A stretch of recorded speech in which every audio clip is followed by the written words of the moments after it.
News first ಎಜುಕೇಷನ್ಗೆ ಸ್ವಾಗತ. ನಾನು ಚಂದ್ರಮೋಹನ್. ಕರ್ನಾಟಕ ರಾಜ್ಯ ರಸ್ತೆ ಸಾರಿಗೆ ಸಂಸ್ಥೆ ಅಂದರೆ ಕೆಎಸ್ಆರ್ಟಿಸಿ ನಿಗಮದಲ್ಲಿ ಸುಮಾರು 8 ವರ್ಷಗಳ ಬಳಿಕ ನೇಮಕಾತಿ ಪ್ರಕ್ರಿಯೆಯನ್ನು ಈಗ ಪೂರ್ಣಗೊಳಿಸಲಾಗಿದೆ. ಸಾರಿಗೆ ಸಚಿವ ರಾಮಲಿಂಗಾರೆಡ್ಡಿಯವರೇ ಖುದ್ದು 2000 ಚಾಲಕ ಮತ್ತು ಕಂಡಕ್ಟರ್ಸ್ಗೆ ನಿಯೋಜನಾ ಆದೇಶ ಪತ್ರಗಳನ್ನು ವಿತರಣೆ ಮಾಡಿದ್ದಾರೆ. ರಾಜ್ಯ ಸರ್ಕಾರ ನಿಗಮದಲ್ಲಿ 2020ನೇ ಸಾಲಿನಲ್ಲಿ ಚಾಲಕ ಕಮ್ ನಿರ್ವಾಹಕ ಹುದ್ದೆಗಳನ್ನು ನೇರ ನೇಮಕಾತಿ ಮೂಲಕ ಭರ್ತಿ ಮಾಡಲು ಅಧಿಸೂಚನೆಯನ್ನು ಹೊರಡಿಸಿತ್ತು. ಆದರೆ ಕೋವಿಡ್ ಕಾರಣದಿಂದಾಗಿ ನೇಮಕಾತಿ ಪ್ರಕ್ರಿಯೆಗಳನ್ನು ಸ್ಥಗಿತಗೊಳಿಸಲಾಗಿತ್ತು. ಇದಾದ ಬಳಿಕ 2023ರ ಅಕ್ಟೋಬರ್ 13ರಂದು 300 ತಾಂತ್ರಿಕ ಸಹಾಯಕ ಮತ್ತು 2000 ಚಾಲಕ ಕಮ್ ನಿರ್ವಾಹಕ ಹುದ್ದೆಗಳನ್ನು ಭರ್ತಿ ಮಾಡಲು ಅನುಮತಿ ನೀಡಿತ್ತು.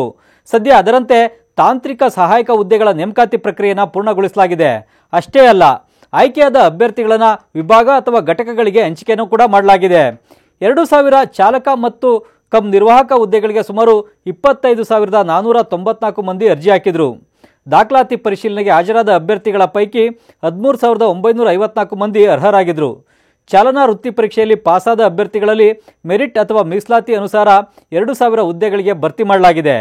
ಜೊತೆಗೆ ನಿಗಮದಲ್ಲಿ ಅನುಕಂಪದ ಆಧಾರದ ಮೇಲೆ ಕಳೆದ 1 ವರ್ಷದ ಅವಧಿಯಲ್ಲಿ 209 ಮಂದಿ ಮೃತರ ಅವಲಂಬಿತರಿಗೆ ನೌಕರಿಯನ್ನು ಕೂಡ ನೀಡಲಾಗಿದೆ. 4 ಸಾರಿಗೆ ನಿಗಮದಲ್ಲಿ 1,000 ಮಂದಿ ಮೃತರ ಅವಲಂಬಿತರಿಗೆ ನೇಮಕಾತಿಯನ್ನು ನೀಡಲಾಗಿದೆ. ಒಟ್ಟಾರೆ ನಿಗಮದಲ್ಲಿ ಕಳೆದ 1.5 ವರ್ಷದಲ್ಲಿ 2,500 ಹುದ್ದೆಗಳನ್ನು ಭರ್ತಿ ಮಾಡಲಾಗಿದೆ. ಇನ್ನು ಈ ನಂತರ ಮಾತನಾಡಿದ ಸಾರಿಗೆ ಸಚಿವ ರಾಮಲಿಂಗಾರೆಡ್ಡಿ ಅವರು, ಚಾಲನಾ ಸಿಬ್ಬಂದಿ ನೇಮಕಾತಿಯು ಪಾರದರ್ಶಕವಾಗಿ ನಡೆದಿದೆ. ಇದರಲ್ಲಿ ಯಾವುದೇ ವ್ಯಕ್ತಿಯ ಹಸ್ತಕ್ಷೇಪ ಇಲ್ಲ. ಅಭ್ಯರ್ಥಿಗಳನ್ನು ಮೆರಿಟ್ ಆಧಾರದ ಮೇಲೆ ಆಯ್ಕೆಗೊಳಿಸಲಾಗಿದೆ. ಹೊಸದಾಗಿ ನೇಮಕಗೊಂಡಿರುವ ಚಾಲನಾ ಸಿಬ್ಬಂದಿಗಳು ಸಂಸ್ಥೆಯನ್ನು ಉಳಿಸಿ ಬೆಳೆಸಿಕೊಂಡು ಹೋಗುವ ನಿಟ್ಟಿನಲ್ಲಿ ಕರ್ತವ್ಯವನ್ನು ನಿರ್ವಹಿಸಬೇಕು. ಮಹಿಳಾ ಪ್ರಯಾಣಿಕರೊಂದಿಗೆ ವಿದ್ಯಾರ್ಥಿಗಳೊಂದಿಗೆ ಸೌಜನ್ಯದಿಂದ ವರ್ತಿಸಬೇಕು. ಆಕ್ಸಿಡೆಂಟ್ ಆಗದಂತೆ ಎಚ್ಚರಿಕೆಯಿಂದ ಕರ್ತವ್ಯವನ್ನು ನಿರ್ವಹಿಸಬೇಕು ಅಂತ ಹೇಳಿದ್ದಾರೆ.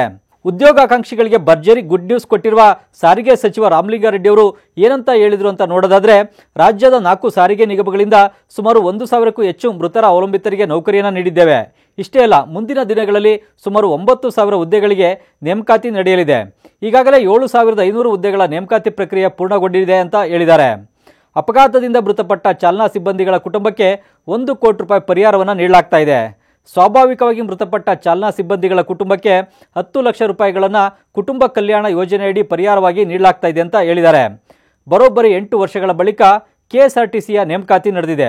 ಮುಂದಿನ ದಿನಗಳಲ್ಲಿ ಖಾಲಿ ಇರೋ ಹುದ್ದೆಗಳಿಗೆ ಅರ್ಜಿಯನ್ನು ಆಹ್ವಾನ ಮಾಡಲಿದ್ದು, ಆಸಕ್ತ ಅಭ್ಯರ್ಥಿಗಳು ಅಪ್ಲೈ ಮಾಡಬಹುದು. SSLC, PUC ಮತ್ತು ಡಿಗ್ರಿ ಪಾಸಾದವರು ವಿವಿಧ ಹುದ್ದೆಗಳಿಗೆ ಅರ್ಜಿ ಸಲ್ಲಿಸಲಿಕ್ಕೆ ಅರ್ಹರಾಗಿದ್ದಾರೆ. ಮತ್ತಷ್ಟು ಇಂಟ್ರೆಸ್ಟಿಂಗ್ ಕಂಟೆಂಟ್ಗಾಗಿ ನ್ಯೂಸ್ ಫಸ್ಟ್ ಎಜುಕೇಷನ್ ಸಬ್ಸ್ಕ್ರೈಬ್ ಮಾಡಿ.